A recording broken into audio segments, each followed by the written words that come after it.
ऊपर federal lovies का थाने है, हम लोग हर थाने के ऊपर रोड वर्दी के अंदर भी ब्लॉक कर सकते हैं। इसको हाई कोर्ट ने डीजी लवीज और होम सेक्रेटरी को लिख कर lovies for federal Shah Mohammad Usman खेल लड़ाई का रहने वाला हूँ।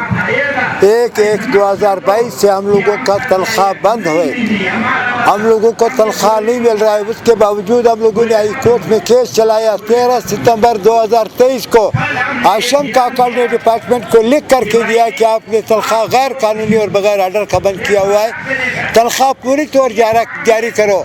उस वक्त से आज तक तकरीबन 7 या 8 महीने तकरीबन गुजरा होगा, न डीजी ने न हुम ने हम लोगों का तनख्वाह जारी किया।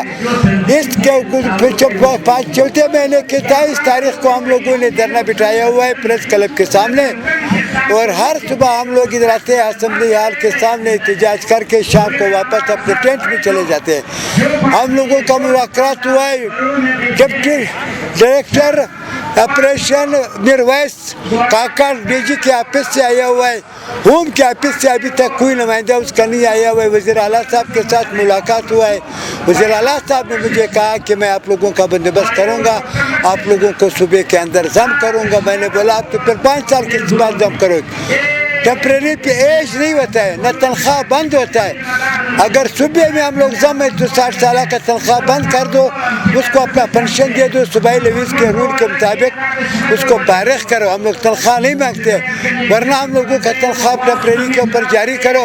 जब तक इन लोगों का रूल बन गया उस रूल के मुताबिक फिर हम लोग गवर्नमेंट के साथ एग्री है। ये हम लोग आगे जा करके अपने टेंट के अंदर बैठेंगे।